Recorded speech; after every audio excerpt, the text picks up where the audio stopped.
거대한 외형은 아직 남아있지만 안에서는 이미 균열이 번지고 있습니다. 지금 중국을 흔드는 것은 외부 충격만이 아닙니다. 스스로를 갉아먹는 구조적 경쟁, 바로 내이주안의 폭주입니다. 지금 전 세계 경제학자들과 중국 전문가들은 한 목소리로 경고하고 있습니다. 인류 역사상 가장 거대했던 거품이 마침내 터지기 시작했다는 것입니다. 단순히 경기가 나빠진 수준이 아닙니다. 수술이 불가능한 말기 암 환자와 같은 상태라는 진단까지 나옵니다. 중국이라는 거대한 함선은 천천히 침몰하는 것이 아니라 내부에서부터 스스로를 갉아먹으며 폭발하고 있습니다. 특히 최근 발표된 2026년 상반기 지표들을 보면 지금 우리가 목격하는 중국의 모습은 충격을 넘어 공포에 가깝습니다. 최근 마무리된 양회에서 제시된 경제 성장 목표치는 시장의 최저 기대치에도 미치지 못했고 상하이와 선전 증시는 유례없는 폭락장을 기록했습니다. 상하이 푸둥의 화려한 마천루 불빛도 이제는 전력난과 관리비 체납으로 밤마다 하나둘씩 꺼지고 있습니다. 화려한 외피 뒤에 감춰졌던 부실의 악취가 대륙의 전역을 뒤덮고 있는 셈입니다. 오늘 살펴볼 핵심은 바로 그 파멸의 중심에 있는 단어 내이주안입니다. 왜 중국의 붕괴가 이제 되돌릴 수 없는 필연처럼 보이는지, 그리고 그들이 그토록 자랑하던 성장 엔진이 어째서 이제는 서로를 잡아먹는 지옥의 톱니바퀴가 되었는지 그 실체를 짚어볼 필요가 있습니다. 먼저 내이주안이라는 단어부터 짚고 넘어가야 합니다. 요즘 중국 관련 뉴스에서 가장 자주 등장하는 말이지만 그 본질까지 이해하는 사람은 많지 않습니다. 쉽게 비유해 보겠습니다. 꽉 막힌 터널 안에서 차를 타고 있다고 가정해 봅시다. 앞차가 조금이라도 빨리 가겠다고 무리하게 끼어들면 뒷차들도 질세라 간격을 좁히고 경적을 울립니다. 하지만 결과는 어떻습니까? 아무도 더 빨리 가지 못합니다. 오히려 사고 위험만 커지고 모두의 스트레스만 극도로 높아집니다. 시커먼 매연 속에서 서로를 헐뜯으며 한 발짝도 나아가지 못하는 그 절망적 풍경. 그것이 지금 중국에서 벌어지는 내이주안의 본질입니다. 이 현상은 영화관 비유로도 설명할 수 있습니다. 맨 앞 사람이 더 잘 보겠다고 갑자기 일어서면 뒤 사람들도 화면이 가려져 어쩔 수 없이 모두 일어나야 합니다. 결국 모든 관객이 서서 영화를 보게 되지만 영화 내용은 달라진 것이 없습니다. 달라진 건 모두의 다리만 더 아파졌다는 점뿐입니다. 이것이 내이주안의 핵심입니다. 밖으로 나갈 출구는 막혀 있는데 그 좁은 공간 안에서 남을 밟고 일어서기 위해 처절하게 몸부림치는 상태, 발전 없는 과잉 경쟁, 곧 내부적인 소모전입니다.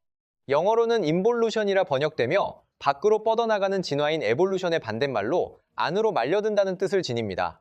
과거는 에볼루션의 시대였습니다. 파이가 커지던 시절에는 내가 열심히 하면 내 몫이 생겼습니다. 하지만 지금의 중국은 인볼루션, 즉 내권화에 만에 빠졌습니다. 파이는 줄어드는데 숟가락을 든 사람은 기하급수적으로 늘었습니다. 이제는 예전만큼 먹기 위해서가 아니라 굶어 죽지 않기 위해 옆 사람의 숟가락을 빼앗아야 하는 잔혹한 서바이벌 게임이 시작된 것입니다. 말 그대로 노력의 인플레이션이 벌어진 셈입니다. 과거와 같은 성과를 내기 위해 이제는 10배, 20배의 뼈를 깎는 노력이 필요합니다. 남들보다 1시간 더 일하는 정도로는 버틸 수 없습니다. 남들이 잘 때 일하고 남들이 밥 먹을 때 일해도 겨우 제자리를 지킬까 말까 한 처절한 상황입니다. 이 현상은 개인 경쟁에만 머물지 않고 기업과 국가 시스템 전반으로 번지고 있습니다.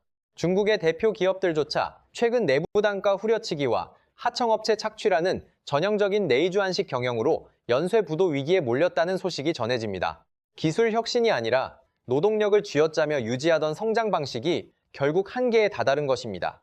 학술적으로 보면 이 단어는 1937년 미국의 인류학자 알렉산더 골든 와이저가 처음 제시한 개념입니다.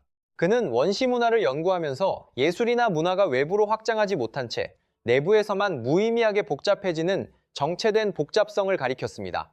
정교하지만 쓸모없는 장식품을 만드는 것과 비슷한 상태였습니다. 이후 1963년 클리퍼드 기어츠는 인도네시아 자바섬의 농업 연구를 통해 이 개념을 경제와 사회 영역으로 확장했습니다. 식민 지배로 외부 확장이 막힌 상태에서 인구만 늘어나자 50명이면 충분한 농사일에 300명이 투입돼 작업만 쓸데없이 복잡해지는 현상을 관찰한 것입니다.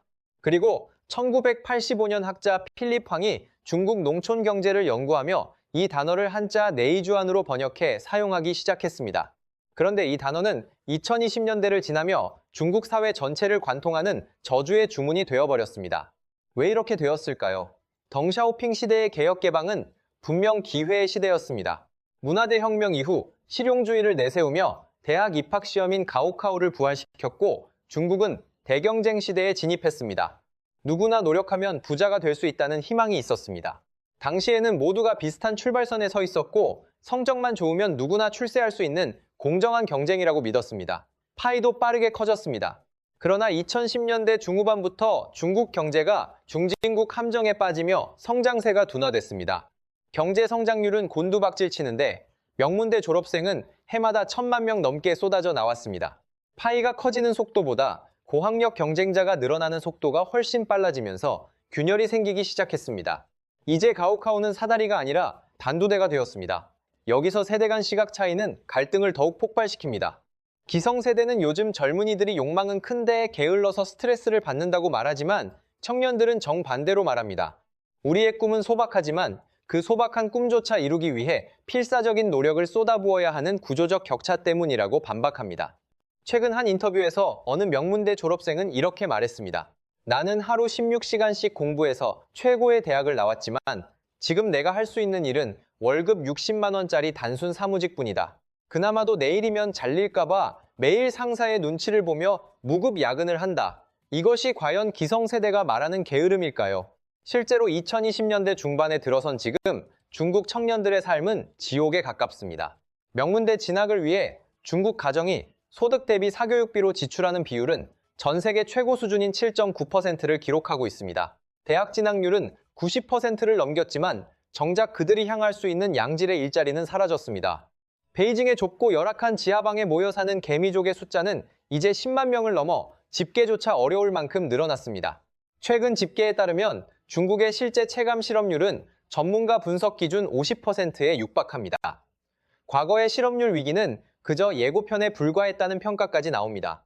이제는 부모에게서 수당을 받으며 집안일을 돕는 전업 자녀라는 이름의 허울 좋은 백수들이 청년층의 30%를 차지하고 있습니다. 이것은 단순히 일자리가 없다는 문제가 아니라 사회적 죽음에 가깝습니다. 연금 고갈로 생계가 불안한 노인층과 미래가 없는 청년층 사이의 생존권 다툼은 이제 가족 내부에서까지 벌어지고 있습니다. 부모의 연금을 축내는 자식, 그런 자식을 원망하는 부모. 중국의 가족 공동체는 네이주안이라는 암세포에 의해 안에서부터 무너지고 있습니다. 여기서 더 기괴한 현상이 나타납니다. 취업이 안 되니 너도 나도 대학원으로 도망칩니다. 학력 인플레이션이 극에 달해 이제는 명문대에서 학부생보다 석박사 대학원생 수가 더 많아지는 현상까지 벌어졌습니다. 이른바 밴디저우, 즉 박사가 발에 치이는 시대입니다.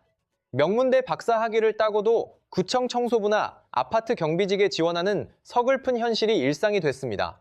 배달기사 중에 석사 학위 소지자가 수두룩하다는 뉴스도 더는 놀랍지 않습니다. 지식인들이 배달 가방을 메고 거리를 누비는 나라에 과연 미래가 있을까요? 특히 현재 중국이 야심차게 밀어붙이던 신품질 생산력 정책의 실패는 결정타가 됐습니다. 첨단 기술로 돌파구를 찾으려 했지만 서방의 강력한 제재와 내부 부패로 인해 반도체 굴기는 완전히 꺾였습니다. 특히 AI 연산의 필수적인 고대 역폭 메모리 반도체 확보에 실패하면서 중국판 챗 GPT를 만들겠다던 기업들이 줄줄이 도산하고 있습니다. 이제는 기술직 화이트 칼라들마저 인공지능의 자리를 빼앗기며 네이주안의 소용돌이 속으로 빨려 들어가고 있습니다. 인공지능이 인간보다 더 싸고 더 효율적으로 업무를 수행하니 청년들은 이제 기계와도 목숨을 건 경쟁을 해야 하는 처지에 놓였습니다. 어렵게 직장을 구했다고 해서 끝이 아닙니다. 그때부터는 996이라 불리는 자율 착취가 시작됩니다. 아침 9시 출근, 밤 9시 퇴근, 주 6일 근무가 기본입니다. 아니, 이제는 7이라 불리는 주 7일 24시간 무한 대기 상태가 일상이 됐습니다. 내가 쉬는 순간 내 자리를 대신할 사람이 뒤에 10,000명은 줄 서 있다는 공포가 지배합니다. 고용주는 굳이 채찍을 휘두를 필요도 없습니다. 노동자들 스스로가 해고당하지 않기 위해 무급 초과 근무를 하며 자신을 착취해야만 살아남을 수 있기 때문입니다. 이것이 네이주안이 만들어낸 가장 악랄한 구조입니다. 결국 네이주안은 넷바퀴를 도는 다람쥐처럼 죽어라 달리지만 누구도 앞으로 나아가지 못하는 구조적 비극입니다. 이제 시야를 넓혀 경제 전체의 붕괴 시나리오를 보겠습니다. 세계적인 경제 석학들은 중국의 이런 구조적 결함이 결국 회복 불가능한 대붕괴로 이어질 것이라고 단언합니다. 중국 정부가 돈을 푼다고 해결될 문제가 아닙니다. 부동산 거품은 이미 터졌고 이제는 지방정부 부채가 시한폭탄이 됐습니다. 지방정부 융자 플랫폼, 이른바 LGFV의 부채 규모는 이제 15조 달러라는 상상조차 어려운 수렁에 빠졌습니다. 최근 보고서에 따르면 이 부채의 상당 부분이 올해 만기에 도달합니다. 원금을 갚을 능력은커녕 이자를 낼 돈도 없는 지방정부들은 이제 파산 선고 직전까지 몰려 있습니다. 최근에는 중국 전역에서 중소형 은행들의 연쇄뱅크런 사태까지 발생하고 있습니다. 은행문 앞에서 내 돈을 돌려달라고 울부짖는 노인들의 모습은 전 세계 외신을 통해 전해지고 있습니다. 대도시의 중산층 아파트 단지에서는 대출금을 갚지 못한 주민들이 단체로 집을 포기하고 거리로 나서면서 유령 아파트 단지 같은 광경이 만들어지고 있습니다. 공안이 방패로 그들을 밀어내고 있지만 이미 무너진 신뢰는 회복될 기미를 보이지 않습니다. 이것이 지금 중국의 민낯입니다. 설상가상으로 중국 사회의 기둥이라 할 수 있는 공무원들조차 급여가 수개월 이상 체불되는 지역이 속출하고 있습니다. 공안과 군인들마저 월급을 받지 못하자 민심 위반은 걷잡을 수 없이 커지고 있습니다. 시위대를 막아야 할 경찰들이 오히려 시위대 뒤에서 고개를 숙이거나 아예 시위에 동참하는 초유의 사태까지 벌어지고 있습니다. 어느 도시에서는 임금을 받지 못한 환경미화원들이 쓰레기 수거를 거부해 도시 전체가 악취에 휩싸였다는 보도도 나옵니다. 국가 통제 시스템의 가장 말단 조직부터 썩어 무너지고 있는 것입니다. 인구 구조도 심각합니다. 생산 가능 인구는 급감하고 노인 인구는 폭증하는 인구 절벽이 현실이 됐습니다. 젊은이들은 내이주 안에 지쳐 결혼을 포기하고 출산을 거부합니다. 탕핑이라 불리는 드러눕기 운동, 그리고 아이의 인생마저 포기해버리는 바이란, 즉 될 대로 되라는 식의 문화가 전염병처럼 퍼지고 있습니다. 이제는 무엇을 해도 소용없다는 집단적 무력감이 중국 대륙을 뒤덮고 있습니다. 중국 공산당은 이 상황을 돌파하기 위해 더욱 극단적인 애국주의와 민족주의를 강조합니다. 하지만 배고픈 청년들에게 공산당의 구호는 공허한 메아리일 뿐입니다. 내부 불만을 외부로 돌리기 위해 주변국을 위협하고 문화를 침탈하는 행위도 극에 달하고 있습니다. 김치와 한복이 자기네 것이라고 우기는 동북공정과 문화공정이 바로 그 비겁한 몸부림의 증거라는 시각도 나옵니다. 자신들의 정체성이 무너지니 남의 것을 훔쳐서라도 자존심을 세우려 한다는 해석입니다. 이것은 문화적인 도둑질일 뿐 아니라 붕괴하는 내부를 결속시키기 위한 마지막 발악으로도 읽힙니다. 우리 역사와 문화를 지키기 위해 사료를 모아 유네스코에 전달하고 참전용사를 후원하며 국격을 높이는 기업들도 있습니다. 참전용사 후원 기업인 인프레시는 대표적 사례로 거론됩니다. 이들은 중국의 문화 침탈에 맞서 우리 역사의 정통성을 지키는 활동을 이어가고 있습니다. 수익금을 참전용사에게 후원하고 사료를 수집해 세계에 알리는 활동은 우리 역사와 문화를 지키는 방패로 소개됩니다. 중국이 내부적으로 무너질수록 그들의 문화 침탈은 더 거세질 수 있다는 경고도 나옵니다. 전문가들은 말합니다. 중국의 붕괴는 외부 타격 때문이 아니라 내부에서 자라난 내이주안이라는 암세포에서 비롯됐다고 말입니다. 스스로를 갉아먹는 경쟁, 희망이 사라진 사회, 그리고 이를 방치하고 오히려 통제수단으로 활용하는 독재 정권. 이 세 가지가 결합한 결과는 참혹한 몰락뿐이라는 분석입니다. 역사적으로 봐도 내부 결속력을 잃고 자기 파괴적 경쟁에 빠진 제국이 살아남은 사례는 없었습니다. 고대 로마의 타락부터 청나라의 몰락까지 거대 제국들은 외부의 적이 오기 전에 내부의 내이주안으로 이미 썩어 있었습니다. 최근의 양회 결과는 이를 분명히 보여줍니다. 성장 동력은 사라졌고 지도부는 책임 회피에 급하며 인민들은 절망하고 있습니다. 지금의 중국은 그 역사의 반복을 가장 비극적인 형태로 보여주고 있습니다. 중국의 붕괴는 더 이상 가설이 아니라 실시간으로 진행되는 현실이라는 주장까지 나옵니다. 중국이 무너지는 모습을 보며 일종의 카타르시스를 느끼는 이들도 있을 것입니다. 그동안 그들이 보여준 오만함과 무례함, 그리고 우리 문화를 제멋대로 빼앗으려 했던 행태를 떠올리면 그런 반응도 이해할 수 있습니다. 그러나 거기서 멈춰서는 안 됩니다. 왜 그들이 이런 처참한 결말에 이르게 되었는지 반면교사로 삼아야 합니다. 공정한 기회가 사라지고 노력의 대가가 부정당하며 남을 밟고 올라서야만 생존할 수 있는 사회는 결국 파멸한다는 사실입니다. 특히 한국 사회가 받아들여야 할 시사점은 적지 않습니다. 중국의 공급망이 붕괴하고 내이주안의 물에 빠질 때 우리는 발빠르게 탈중국을 가속화하고 반도체와 핵심 기술에서 독보적인 격차를 벌려야 한다는 목소리가 커지고 있습니다. 중국의 몰락은 우리에게 위기이면서 동시에 거대한 기회이기도 합니다. 중국의 싼값에 의존하던 시대는 끝났습니다.